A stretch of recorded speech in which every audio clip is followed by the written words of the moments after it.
Hello everyone, welcome to my YouTube channel build your PC. Build your PC YouTube চ্যানেলে তোমাদের সবাইকে স্বাগত জানাচ্ছি। আজকের ভিডিওর টপিক হচ্ছে Ryzen 7000 সিরিজ এবং Intel 13 জেন এই দুটো প্ল্যাটফর্মের মধ্যে কোন প্ল্যাটফর্মকে তোমাদের চুজ করা উচিত for gaming, editing and streaming. 7000 সিরিজের Ryzen 5, Ryzen 7 এবং Ryzen 9 এবং 13 জেনের Intel i5, Intel i7 এবং Intel i9 এই দুটোর মধ্যে H2H আমরা কম্পেয়ার করব এই ভিডিও এবং দেখার চেষ্টা করব কোন প্রসেসরটা তোমাদের জন্য সুইটেবল এবং কার কোন প্রসেসরটা বেছে নেওয়া উচিত। তবে অ্যাজ ইউজুয়াল ভিডিওটা শুরু করার আগে সবার কাছে একটা ছোট্ট রিকোয়েস্ট থাকবে, যদি ভিডিওটা দেখার পর ভালো লেগে থাকে তাহলে প্লিজ লাইক এন্ড শেয়ার করে দিও এবং বিল্ড ইউর পিসি ইউটিউব চ্যানেলটাকে সাবস্ক্রাইব করে দিও। তাহলে চলো শুরু করা যাক।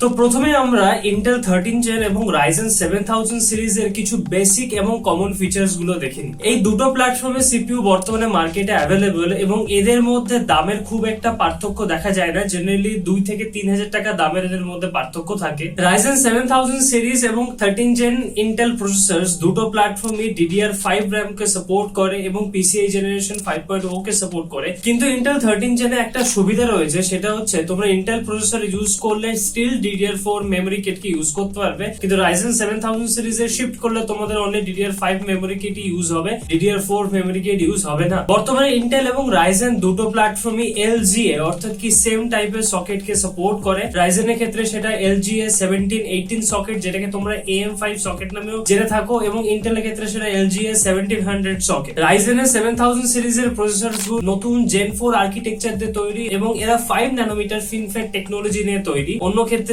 Intel 13 জেনে আমরা 10 ন্যানোমিটারের প্রসেসরস দেখতে পাই। তবে এই ভুল ধারণাটা কোনো সময় রেখো না যে Ryzen 5 ন্যানোমিটারের চিপসেট দিয়ে তৈরি এবং Intel 10 ন্যানোমিটারের চিপসেট দিয়ে তৈরি, সেক্ষেত্রে Ryzen বেটার এবং Intel কম, এটা একটা বাজে ধারণা। বর্তমানে রিয়েল ওয়ার্ল্ড টেস্টিং এর ক্ষেত্রে এই ধারণা সম্পূর্ণ পরিমাণে ভুল। এই দুটো প্ল্যাটফর্মের প্রসেসর গুলো 5 GHz এর উপরে রান করে এবং এরা দুইজনেই খুব পাওয়ার হাংরি প্রসেসর, অর্থাৎ এই দুটো প্রসেসর ইউজ করে তোমাকে খুব ভালো একটা বড় পাওয়ার সাপ্লাই ইউজ করতে হবে। তো এবারে চলে আসি মাদারবোর্ডের কম্পারিজনে। Intel 13 জেন এবং Ryzen 7000 সিরিজ এই দুটো প্রসেসরস গুলোর জন্য যথাযথ পরিমাণে মাদারবোর্ডস মার্কেটে অ্যাভেলেবল রয়েছে এবং দুটো প্ল্যাটফর্মে আমরা কিছু সুবিধা এবং অসুবিধা দুটোই দেখে নেব। এবার কেউ যদি মনে করো থাকো না যে একবারে পুরোপুরি ইনভেস্ট করব এবং আপকামিং 5 ইয়ার্স এর জন্য কোন রকম আমি আপগ্রেডেশন করব না, সেক্ষেত্রে তোমরা Intel 13 জেন প্ল্যাটফর্মকে চুজ করতে পারো। তার কারণ হচ্ছে Intel 13 জেন স্টিল DDR4 এবং DDR5 দুই ধরনের মেমোরি মডিউলকে সাপোর্ট করে। তাই কেউ যদি ওভারঅল কস্ট কাটিং করতে যাও এবং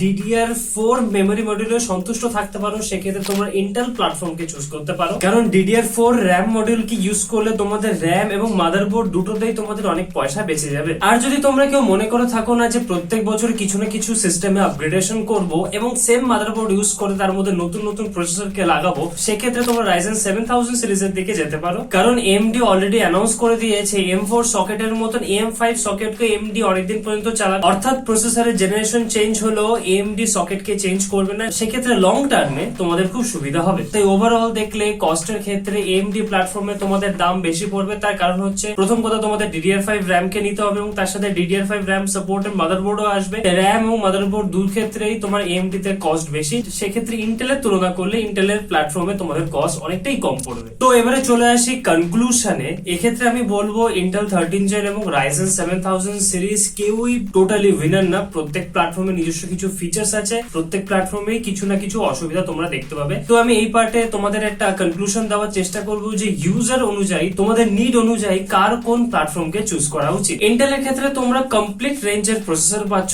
তার মানে একদম ছোট প্রসেসর অর্থাৎ i3 থেকে একদম বড় প্রসেসর i9 পর্যন্ত টোটাল সিরিজ তোমরা পেয়ে যাচ্ছ। কিন্তু Ryzen এর ক্ষেত্রে Ryzen 7000 সিরিজ স্টার্ট হচ্ছে Ryzen 5 দিয়ে, সেক্ষেত্রে বাজেট পিসি বিল্ডারদের জন্য Ryzen নয়। তাই তোমাদের Intel 13 জেন 12 জেনারেশন কে চুজ করতে হবে এবং যাদের বাজেট ইন্ডিয়ার ক্ষেত্রে মিনিমাম 50,000 অ্যারাউন্ড এবং বাংলাদেশে 65,000 অ্যারাউন্ড, তাদের আমি সাজেস্ট করব Intel Core i3 12 জেনারেশনের দিকে যেতে। Ryzen 7000 সিরিজ না নেওয়ারই পরামর্শ দেবো। এবারে যদি 13 জেনারেশন i9 13900K এবং Ryzen 9 7950X এই দুটো প্রসেসরের মধ্যে যদি কম্পেয়ার করা হয়, কোর কাউন্টের ক্ষেত্রে Intel অবভিয়াসলি উইন করে, যেহেতু কোর এবং থ্রেডস Intel প্রসেসরের ক্ষেত্রে বেশি, সেই কারণের জন্য অলওয়েজ Ryzen কে ওভারল্যাপ করে বা Ryzen কে বিট করে। সেক্ষেত্রে Intel অলওয়েজ মাল্টিকোর পারফরমেন্সে এগিয়ে থাকে। সিনেবেঞ্চ R23 তে মাল্টিকোর এবং সিঙ্গেল কোর পারফরমেন্সের ক্ষেত্রে Intel i9 3900K Ryzen 9 7950X কে অলওয়েজ বিট করে। আমাদের নেক্সট কম্পেয়ার হচ্ছে Intel i7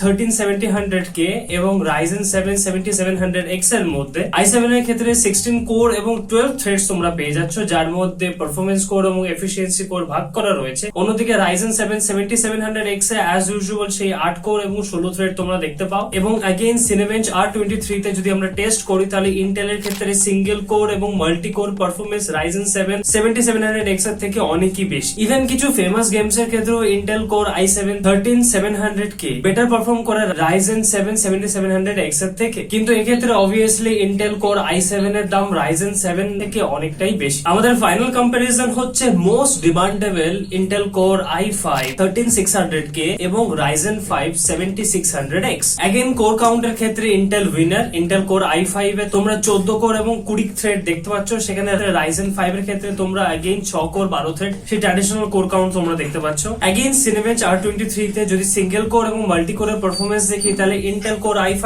13600K Ryzen 5 7600X এর থেকে একটু বেটার পারফর্ম করে। এবং তোমরা যদি গেমিং পারফরম্যান্স দেখো সেক্ষেত্রেও 13 gen Intel core i5 Ryzen 7000 series এর থেকে অনেক বেটার পারফর্ম করে। ইন টোটাল যদি আমরা টেকনিক্যালি বিচার করি এবং যদি ডেটা ফলো করি তাহলে সেক্ষেত্রে ইন্টেল 13 জেন প্রসেসর গুলো Ryzen 7000 সিরিজ কে অলওয়েজ বিট করে। কিন্তু এই কম্প্যারিজনে আমি Ryzen XD প্রসেসর গুলোকে রাখিনি, অর্থাৎ যে প্রসেসর গুলোর মধ্যে XD ক্যাশ মেমরি থেকে সেই প্রসেসর গুলোকে আমি আলাদা করে রেখেছি, সেই প্রসেসর গুলোকে আমি এই কম্প্যারিজনে আনিনি। তবে তোমাদের একটা কথা বলবো, এই যে বেঞ্চমার্ক গুলো এগুলোই টোটালি ল্যাবে প্রসেসর গুলোর উপর 100% লোড দিয়ে কন্টিনিউয়াস ভাবে নেওয়া হয়ে থাকে। যদি রিয়েল টাইম এক্সপিরিয়েন্স বলি সেক্ষেত্রে রিয়েল টাইম এক্সপিরিয়েন্স কিছুটা আলাদা হয়ে থাকে, কারণ রিয়েল টাইম ইউজেস এর ক্ষেত্রে কোনো প্রসেসরই কন্টিনিউয়াস ভাবে 100% লোডে রান করে না। সেক্ষেত্রে তোমরা যদি কোনো পার্থক্য দেখতে পাও ইন্টেল 13 জেন এবং Ryzen 7000 সিরিজের মধ্যে, সেটা খুবই মাইনিউট পার্থক্য এবং আমাদের সাধারণ চোখে সেটা ধরা পড়ে না। বাস্তব জীবনে তোমরা যদি 13 জেন এবং